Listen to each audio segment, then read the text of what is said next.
सत साहेब, सभी को नमस्कार। और आज हम जो वीडियो ये देखने जा रहे हैं ये बहुत ही इम्पोर्टेंट है उन सभी के लिए जो ब्रह्मा कुमारी में जाना चाहते हैं, गए हुए हैं या फिर जिन्होंने ब्रह्मा कुमारी के बारे में सुना है। तो हम सभी आज इस वीडियो के माध्यम से जानेंगे किस तरह वहाँ पर चाहे कोई पुरुष है या स्त्री है उसका शोषण किया जाता है। जो भी लड़कियां ब्रह्मा कुमारी में भगवान को पाने के लिए, मोक्ष की प्राप्ति के लिए, जो पुण्यात्माएं पिछले जन्मों से बहुत भक्ति किए हुए हैं और काल के जाल में झूठे गुरुओं के माध्यम से वहाँ पे फंस जाते हैं, तो उन्होंने अपना एक्सपीरियंस शेयर किया, वहाँ के बारे में बताया एक एक चीज़। और किस तरह जब वो उस संस्था को छोड़ना चाहते हैं, जब उन्हें ये पता लग जाता है कि ये संस्था सही नहीं है, मैं सही जगह नहीं हूँ, तो ये भक्ति सही नहीं है, जो भी वो महसूस करते हैं और उसको जब वो छोड़ना चाहते हैं तो किस तरह उन पर बेबुनियाद इल्ज़ाम लगाए जाते हैं, उनको फंसाया जाता है, दबाया जाता है, कुचला जाता है और उनको समाज में भी नहीं जीने दिया जाता। तो ये बहन है, तुलसी नाम की बहन है, जिसने अपनी पूरी की पूरी 12 साल का एक्सपीरियंस इस स्टोरी में शेयर किया है।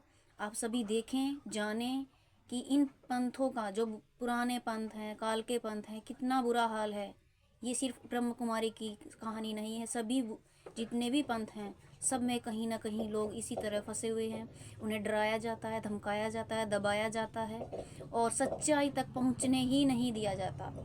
हम सभी भाई बहनों को प्रयास करना है कि हम ऐसे ही भाई बहनों की मदद करें, आगे आएं और परमात्मा का ज्ञान जन जन तक पहुंचाएं। सत साई हैं और फिर अपने सेंटर पे बताते हैं और फिर सेंटर में बताने के बाद वो सेंटर की बहनें हैं इसके बारे में, इसके हेड क्वार्टर जो होता है ब्रह्मा कुमारी का माउंट आबू राजस्थान में, जो कि इंटरनेशनल हेड क्वार्टर है, वहाँ जाके इस वीडियोस के बारे में बताते, प्यारी के बारे में बताते हैं। तब वो जो प्यारी इस वीडियो में इस जो सेंटर की और जिन बहनों की और जिस एड्रेस के बारे में बातचीत कर रही थी, उस बहनों से वहाँ के जो वरिष्ठ भाई बहन होते हैं वो उनसे संपर्क साधते हैं, बातचीत करते हैं और पता करते हैं। तो वो बताती हैं प्यारी नाम की कोई लड़की हमारी संस्था में जुड़ी नहीं थी, एक तुलसी नाम की लड़की थी जो संस्था छोड़ के जा चुकी है और अब वो वीडियो बनाती है प्यारी के नाम से और नेगेटिविटी फैला रही है। तो मैं आप सभी को बता देती हूँ कि प्यारी तुलसी ही है, तुलसी ही प्यारी है, यानी मेरा नाम तुलसी है और मैं ही प्यारी के नाम से अपना एक्सपीरियंस शेयर कर रही थी।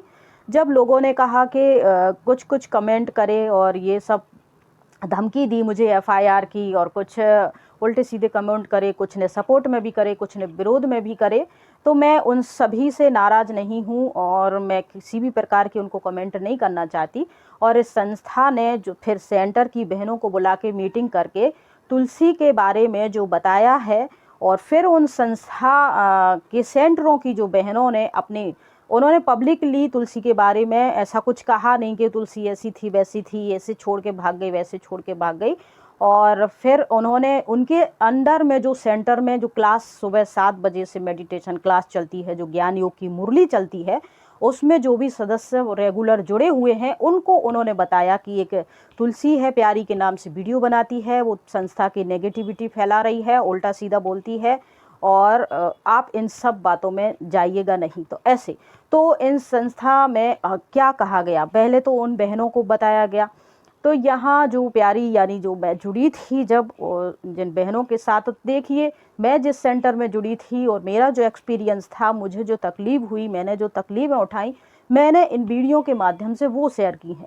हो सकता है आप जिस सेंटर में जुड़े हो आपकी बहन बहुत अच्छी हो, क्योंकि ये इंटरनेशनल संस्था है, लाखों लोग इससे जुड़े हुए हैं और हज़ारों बहनें हैं, हज़ारों सेंटर शाखाएं हैं, सबका अपना अपना स्वभाव संस्कार हो सकता है। तो किसी का अच्छा हो सकता है, किसी का बुरा हो सकता है। तो मैं जिस जगह पे थी, मेरे साथ जो बहनें थी, मैं जिन बहनों के अंडर में काम कर रही थी, उन्होंने मेरे साथ जो नेगेटिव व्यवहार किया, मेरे परिवार के साथ जो नेगेटिव व्यवहार किया, जो मेरा शोषण किया मानसिक रूप से और धन के रूप से, फाइनेंशियल रूप से, और मेरे परिवार के साथ जो अभद्र व्यवहार किया, मेरे साथ जो अभद्र व्यवहार किया, वो मैंने इसके साथ एक्सपीरियंस को शेयर करा और बताया।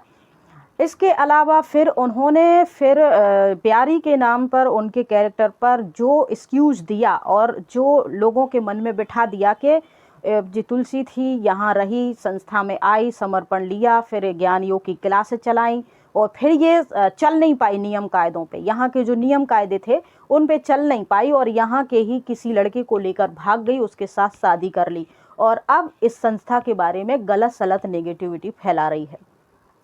तो मुझे इस बारे में कोई सफाई नहीं देना है। मैं तो सिर्फ इतना ही कहूँगी कि मैंने ज्ञान योग की कोई भी धारणाएं, नियम यहाँ के जो भी थे उनको सबको फॉलो किया, लेकिन यहाँ के जो वरिष्ठ जिनके साथ मैं रह रही थी, जिनके साथ मैंने संपर्क साधा और जिन 10-12 सालों के दरमियान मुझे जो कुछ भी दिखा, महसूस हुआ, यहाँ के जो भी सीनियर लोगों ने, सीनियर जिज्ञासुओं ने जो बताया और मैंने खुद देखा, खुद एक्सपीरियंस किया। सोशल मीडिया साइट पर ये लोग नाम बदलकर, आईडी बदलकर जो रहते हैं और यहाँ जो बातचीत करते हैं, उसके बाद सब एक्सपीरियंस लेकर मैंने इस संस्था से अलग होकर खुद से ही अपने राजयोग की जो पढ़ाई थी, ज्ञान था, वो देने की पूरी कोशिश करी। लेकिन 2 साल तक मैं 2005 में इस संस्था में जुड़ी। 2016 में मैंने खुद से जैसे तैसे करके इस संस्था को छोड़ा। 2005 से 2016 10-11 साल के दरमियान मेरे साथ जो कुछ भी हुआ, मैंने प्यारी के नाम से वो सारी वीडियो में शेयर किया हुआ है। फिर क्या हुआ कि जब बहनों ने सेंटर में जिज्ञासुओं को बताया ऐसे ऐसे, तो कुछ लोगों को, कहते हैं ना पब्लिक है, पब्लिक कभी किसी की नहीं होती है, अच्छा की भी नहीं होती, बुरी की भी नहीं होती है। तो कुछ लोगों को खुजली मचा, उन्होंने हमारी वीडियो यूट्यूब पे सर्च करी, वहाँ आए, वीडियो सुनी और फिर नीचे उल्टे सीधे कमेंट करे, भगवान से डरो, तुम गलत बोल रही हो, तुम लड़के को लेके भाग गई थी और तुमने लव मैरिज कर ली है, इसके बाद तुम संस्था। अरे मैं लड़के को लेके भाग गई नहीं, मैंने प्रेम किया, लव मैरिज कर ली, तो मैं इस संस्था के बारे में गलत सलत क्यों बोलूँगी? क्योंकि ये बात भी सामने आएगी और फिर मेरे भी कैरेक्टर पे कीचड़ उछाला जाएगा, मेरी भी सच्चाई सामने आएगी। ऐसा कुछ नहीं हुआ। 2016 में मैंने छोड़ा। 2018-19 तक इस संस्था की तरफ से मेरे पास फ़ोन आए। संस्था वापस ज्वाइन करने के लिए नहीं आई, ये कहने के लिए फ़ोन आते रहे कि आप एक लेटर लिख कर दे दीजिए, अपनी राइटिंग में ये लिख के दे दीजिए कि मैं स्वेच्छा से ये संस्था छोड़ रही हूँ। ऐसा मेरे पास फ़ोन आते रहे इनके, लेकिन मैंने ऐसा कुछ लिख के नहीं दिया, क्योंकि स्वेच्छा से मैंने ये संस्था छोड़ी नहीं थी, मुझे मजबूर किया गया था छोड़ने के लिए। कुछ ऐसी चीज़ें, कुछ मुझे ऐसा यहाँ दिखा जो बिल्कुल विपरीत है, जो यहाँ के नियम कायदे इन्होंने खुद ने बना रखे हैं, जो ये खुद भी इसको फॉलो नहीं करते हैं, वो ज़बरदस्ती छोटे नए लोगों पर थोपे जाते हैं और उनको फॉलो करने के लिए कहा जाता है, उन पे जातियाँ की जाती हैं और फिर उनके साथ कुछ भी उल्टे सीधे झूठे इल्ज़ाम लगाकर उनको ब्लैकमेल करके दबाकर उनको दिन रात मजदूरों, गधों की तरह काम करवाया जाता है। झाड़ू पोछा, बर्तन, कपड़े लत्ते और फिर रात दिन तुम लगे रहो, तुम्हारी दवाई दारू, खर्चा पत्ता पानी कुछ भी इनकी तरफ से होता नहीं। बाकी ऐसा है कि जो उन्हें समर्पण लिया उनका भी। तो 10-11 साल तक मेरे ही घर से कहते घर परिवार छोड़ दो, नष्टो मोहा बन जाओ, कुछ नहीं, वो वही घर वाले आके पैसे दे रहे हैं, दाल चावल सब्जी राशन सब कुछ दे रहे हैं, घूमने फिरने का खर्चा भी दे रहे हैं, सब कुछ दे रहे हैं। और तुम जो यहाँ से लोगों से ले रहे हो पैसा, वो सब संस्था की वरिष्ठ जो यहाँ की इंचार्ज है वो रख रही हैं। तुम्हें एक एक चीज़ के लिए परेशान करा जा रहा है और जब तुम इन सब चीज़ों के बारे में किसी से कुछ बात कर रहे हो तो तुम्हारे कैरेक्टर पर कीचड़ उछाला जा रहा है। ऐसी स्थिति में मैंने कभी भी ज्ञान योग पर कोई क्वेश्चन कमेंट नहीं किया, परमात्मा के कैरेक्टर पर कोई क्वेश्चन कमेंट नहीं किया और आज भी नहीं करती हूँ। भगवान के लिए मेरे दिल में कल भी रिस्पेक्ट थी, आज भी है और हमेशा रहेगी। और जो भी परमात्मा पे, गॉड, अल्लाह, ईश्वर, धर्म, संस्था, किसी भी साधु संत से, संस्था से, जहाँ से भी जुड़े लोग हैं, उनकी पॉजिटिव भावनाएं हैं और उनके काम पूरे होते हैं तो वो तो मानेंगे ही। उनके बारे में अगर कोई नेगेटिव बोलेगा तो वो तो फिर उसका विरोध करेंगे ही, उनके मन में जो भी आएगा वो उसके लिए बोलेंगे, इसके लिए कोई दिक्कत नहीं है। मैं तो सिर्फ इतना कहना चाहती हूँ कि मैं जिस जगह पे थी वहाँ मेरे साथ जो गलत अभद्रता हुई है उसके बारे में मैंने बताया है। आप जिस सेंटर पे हो सकता है आपकी दीदी बहुत अच्छी हो, सरल स्वभाव की हो, ज्ञान योग की धारणा वाली हो, संपूर्ण हो, वो आपको भी ऐसी पट्टी पढ़ाती हैं, तो आप के ऊपर इसका पॉजिटिव प्रभाव है। फिर आप कहीं कुछ भी गलत नेगेटिव देख लेते हो तो फिर आप उसको गलत ही बोलोगे। तो ये आपका एक्सपीरियंस ही है, हमारा तो इस दुनिया में हर किसी को अपनी बात कहने का। मैं जानती हूँ कि मेरी तरह बहुत सारी लड़कियां इसमें जुड़ी हैं, लेकिन उनके साथ भी अभद्र व्यवहार करा गया और वो छोड़ गई। उन्होंने छोड़ तो दिया, लेकिन वो अपनी बात कहने की हिम्मत नहीं जुटा पाई, क्योंकि उनको लगता था कि उनके ही कैरेक्टर पे कीचड़। और सच है, जब हमने ये बातें कहीं, अपना एक्सपीरियंस शेयर करा, तो हमारे पर इस संस्था ने ये कहते हुए सफाई दे दी कि वो यहाँ थी तो, लेकिन वो लव मैरिज करके चली गई है। यानी कहीं ना कहीं तो इनके पास कोई प्रमाण नहीं है, बल्कि मेरे पास प्रमाण है कि मैं इतने से इतने सन इतने से यहाँ जुड़ी, मैंने ज्ञान योग की सेवाएं दी। वो सब गांव, बहुत सारे गांव ऐसे हैं जहाँ जाके हमने राजयोग की शाखाएं डाली, वहाँ लोगों को ज्ञान दिया। लेकिन इन सब के बीच हमारे साथ हमारा शोषण भी हो रहा था, हमारे साथ अभद्र व्यवहार भी हो रहे थे, हम पर उल्टे सीधे इल्ज़ाम भी लगाए जा रहे थे, ज़्यादा से ज़्यादा पैसे ले आओ और रात दिन मेहनत करो, इन दबाव भी बनाया जा रहा था। और अगर हम ऐसा नहीं कर पा रहे हैं तो हमारे कैरेक्टर पर कीचड़ भी उछाला जा रहा था। इन सब के बीच मुझे ये भी पता चला कि यहाँ के जो लोग हैं, ज्ञान योग में रह के खाना बनाने वाले जो लोग हैं, वो ज़्यादातर घर गृहस्थी वाले हैं, करते रहते हैं उल्टे सीधे काम। बहुत सारे लोग, 100 में से इनमें 90% लोग जो हैं ज्ञान योग की धारणाओं पे नहीं चलते हैं, और वही ज्ञान योग की धारणाओं का रोना रोते रहते हैं कि तुम चलो। नए लोगों को ये पहाड़ा पढ़ाते रहते हैं। जब भी माउंट आबू आना जाना होता था, मेरे वहाँ के भी कुछ खास एक्सपीरियंस नहीं है। यहाँ वहाँ जो सफ़ेद वस्त्र धारण किए, अब वो 10 साल से चल रहे, 50 साल से चल रहे या 10 दिन से चल रहा है, ये तो सामने वाली लड़की को नहीं पता।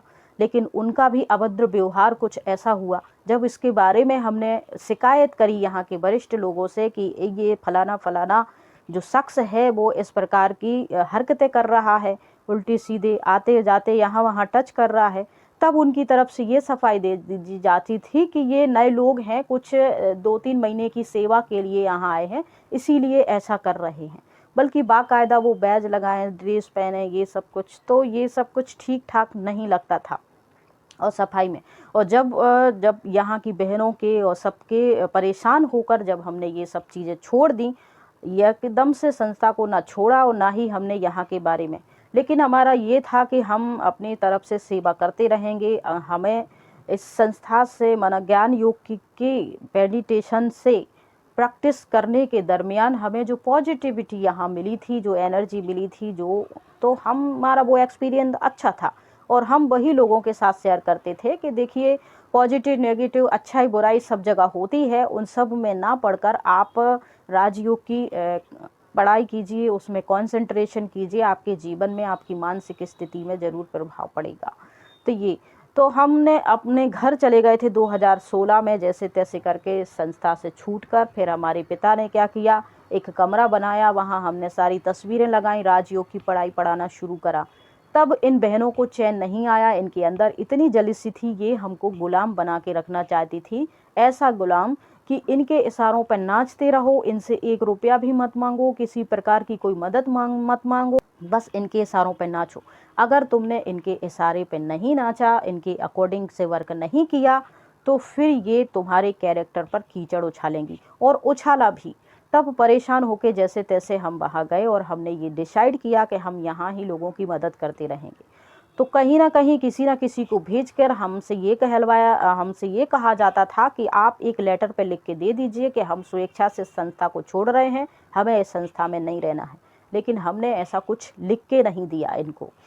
इसके बाद फिर जो भी लोग हमसे जुड़े थे, क्योंकि 10 साल हमें हो चुके थे तो हम बहुत सारे लोगों की नज़र में थे, बहुत सारे लोगों के साथ जान पहचान थी, तो लोग कहीं ना कहीं मिल जाते थे। सबके मन में था कि तुलसी अचानक कहाँ गायब हो गई है। वो हमसे मिलते थे और वहाँ जुड़ने की कोशिश। तब इनने जिस सेंटर में हम थे, वहाँ की बहन जी ने ये फरमान सबके लिए लागू कर दिया था कि जो भी तुलसी से संपर्क करेगा, जो भी उससे मिलने जाएगा, वो हमारे संस्था से डिस्कनेक्ट कर दिया जाएगा, उसको हम अपनी सदस्यता से हटा देंगे। भोले भाले भाई थे, वो भी पाप के भागी बनेंगे, क्योंकि वो मर्यादाओं पे नहीं चल रही है, मनमर्जी कर रही है और अपने हिसाब से चल रही है। उन्होंने ये भी कहा कि मैं पब्लिक से बातें करके, उनको बहला फुसला के, गलत सलत करके और अपना पेट भर रही हूँ, ऐसा कुछ भी नहीं था। मैं पहले से ही सिलाई का काम करती थी और सिलाई से ही मैं आत्मनिर्भर थी। सिलाई करके ही मैं अपना करती थी और जो कुछ भी यहाँ आता था वो सब सेंटर पे जमा करती थी। इनका कहना तो ये होता है कि हमारे यहाँ एक दान पात्र है, उस दान पात्र में जो कुछ भी आता है उसी से हम सबका गुजर बसर होता है, पर ऐसा नहीं है। इनके यहाँ जन्म किसी का हुआ उसका भी पैसा लिया जाता है, मृत्यु किसी की हुई इनके सदस्यों में जो जुड़े हैं उनको मालूम होगा, उसका भी लिया जाता है। माउंट आबू कहते हैं फ्री है, पत्रकारों का फ्री है, और कुछ ऐसे विशेष वर्गों का, जजेस का फ्री है, उनका फ्री है, पुलिस वालों का फ्री है। बाकी जो आम पब्लिक है उनसे अच्छे खासे पैसे यहाँ लिए जाते हैं। वहाँ ये शो करा जाता है कि यहाँ देखिए डोनेशन बॉक्स हैं और इनके अंदर जो पैसा आता है उन्हीं से हमारा चलता है। बाकी कैश भी काफ़ी चीज़ों में अलग अलग भोग है, आज पुताई करनी है, आज त्यौहार है, आज ये है, आज वो है, फलाना ढिमकाना, कहीं ना कहीं बहुत सारी चीज़ों के माध्यम से भी पैसा ये लोग लेते हैं, उसका कहीं कोई लिखित प्रमाण नहीं होता है। और जो नई लड़कियां होती हैं, लड़के होते हैं यहाँ, उनको उसमें से कुछ भी नहीं दिया जाता है। उनसे कहा जाता है कि तुम अगर भगवान के घर का खाओगे तो तुम पर बोझ चढ़ेगा, तुम पर वैसे भी 84 जन्मों का बोझ चढ़ा हुआ है, इसीलिए तुम अपने शरीर से दिन रात मेहनत करो, तुम काम करो और अपने मन को अच्छा शुद्ध बनाओ, अच्छी वाइब्रेशन और किसी प्रकार की नेगेटिविटी। अगर यहाँ संस्था में भी बहन भाई गलत काम कर रहे हैं तो भी तुम उनके बारे में देखो सुनो कुछ नहीं, आंखें बंद कर लो और अपनी तरक्की के बारे में सोचो। ऐसे ही करते करते 10, 12, 13 साल तक तो व्यक्ति टिक जाता है, लेकिन धीरे धीरे उसको समझ में आ जाता है कि इतने सालों से जब तुम नहीं सुधर पाए, 50 सालों से ज्ञान योग में और हमें होशियारी बता रहे हो, तब वो अलग होते हैं। और जैसे ही वो अलग होने की कोशिश करते हैं तो उनके कैरेक्टर पर इन लोग कीचड़ उछालकर उनको इस संस्था से डिस्कनेक्ट कर देते हैं। और मेरे साथ भी ऐसा करा और ऐसे कई लोगों के साथ भी इन्होंने करा, लेकिन किसी ने कुछ नहीं कहा या परिवार ने कुछ नहीं कहा, यही सोच के कि संस्था बहुत बड़ी है, इंटरनेशनल है, बहुत अरबों खरबों की, बहुत ऊंची तक है, बहुत ज़्यादा इसकी पहुंच है, तो तुम जैसे छोटे कीड़े मकोड़ों की तरह मसल दिए जाओगे और उल्टा तुम्हारे ही कैरेक्टर। मुझे इन सब की परवाह नहीं है। मेरे साथ अच्छा एक्सपीरियंस है तो मैं अच्छा एक्सपीरियंस शेयर करूँगी, बुरा है तो बुरा एक्सपीरियंस शेयर करूँगी। तो मैंने यहाँ जो कुछ अच्छा पाया उसके बारे में अच्छा भी बोला, जो कुछ बुरा देखा बुरा भी बोला। मुझे इसका कोई दुख नहीं है और मैं आप सब की किसी भी भावना को ठेस नहीं पहुँचा रही हूँ। आपके साथ यहाँ अच्छा हो रहा है तो आप अच्छा ही बोल रहे हो, हमारे साथ गलत हुआ तो हमने गलत बोला। इसके लिए आप कोई दोषी नहीं है, ना हम दोषी हैं ना आप दोषी हैं। और बाकी कर्मों का खेल है, जो गलत होगा तो उसको सज़ा ज़रूर मिलेगी। मुझे 2 साल तक फ़ोन आते रहे कि आप लिख के दे दीजिए कि आपने स्वेच्छा से संस्था छोड़ी है, आप ज्ञान योग में नहीं चल पा रही थे, ये वो। तो मैंने ऐसा कुछ भी लिख के नहीं दिया। इसके बाद 2-3 साल हो गए और फिर मुझे परेशान इस बात से किया गया कि तुम अलग से सेंटर नहीं चला सकती, हमारे कनेक्टिविटी में ही चलाओगी, वहाँ की हर चीज़ हमें लिखित में दोगी, सब कुछ करोगी। तो ऐसे परेशान किया और फिर हमसे जो लोग भी जुड़ना चाहते थे उनको भी इन्होंने बहुत गलत तरीके से भड़काया, डिस्कनेक्ट किया। तब हम अपनी तो जैसे तैसे कर ही रहे थे, सिलाई वगैरह सिखाते भी थे, करते भी थे, उसी से हमारा गुजर बसर हो रहा था। हम अलग कमरा लेके राजयोग की पढ़ाई भी कर रहे थे, लोगों को सिखा भी रहे थे और अपना अलग से मैंने 3-4 साल इस संस्था को छोड़ने के बाद भी पूरी जो भी नियम कायदे थे उस पर चली। बार बार इनके द्वारा हमें किसी न किसी रूप से परेशान किया जा रहा था। तब हमारे माँ बाप ने सोचा कि ऐसा कब तक चलेगा। तब उन्होंने एक लड़का देखा और हमसे पूछा। हमने भी सोचा कि ज़िंदगी कोई छोटी मोटी नहीं है और फिर ज्ञान योग में चलो और उल्टे सीधे काम करो, लोगों की नज़रों में हीरे रहो और अपनी नज़रों में गिरे हुए रहो, गलत काम करते रहो। इससे अच्छा सत्यता की स्वच्छ ज़िंदगी जियो। तो मैंने हाँ कहा और हमारे घर परिवार की ही मर्ज़ी से हमारी शादी हुई और आज हम अपनी शादी में खुश भी हैं। फिर हमें लगा कि बहुत सारी लड़कियां हैं जो अपनी बात नहीं कह पाती हैं, तो मैंने अपना एक्सपीरियंस शेयर किया किसी के दबाव में। इससे मुझे कोई प्रॉफिट नहीं हो रहा है और ना ही कोई। बहुत सारे लोग आके वीडियो में कमेंट कर रहे थे तुम्हें पैसे दिए गए हैं संस्था के खिलाफ बोलने के लिए। पैसे क्यों लेंगे इस संस्था के खिलाफ बोलने के लिए? हमने अपनी दम पे, क्या किसी के खिलाफ कोई बोलेगा इतनी ऊंची हाई लेवल की संस्थाओं के खिलाफ? तो क्या 2-4 लाख में वो व्यक्ति बोलकर अपनी पूरी ज़िंदगी खराब करेगा? जी नहीं, ऐसा कुछ भी नहीं है। और फिर कह रहे थे भगवान से डरो, तो भगवान से तो वो लोग डरें जो गलत करते हैं। हमने कोई गलत काम नहीं किया जो हम भगवान से डरें। फिर बहुत से लोग आके कह रहे थे कि तुम लड़के माने लव मैरिज कर ली तुमने, इसीलिए तुम्हें अरे हमने लव मैरिज कर दी, घर गृहस्थी बचा ली, तो हमारा सच या हमारा कैरेक्टर भी तो सामने आएगा। हम क्यों इसमें उंगली करते हैं? तो जो सच था वो बताया। और हम कोई ऐसे फेक नहीं है जो इधर उधर से पढ़कर और उल्टी सीधी लोगों से मिलकर और फालतू की बातें कर रहे हैं। हमने अपनी लाइफ का रियल एक्सपीरियंस शेयर किया है और इसमें कोई बुराई नहीं है।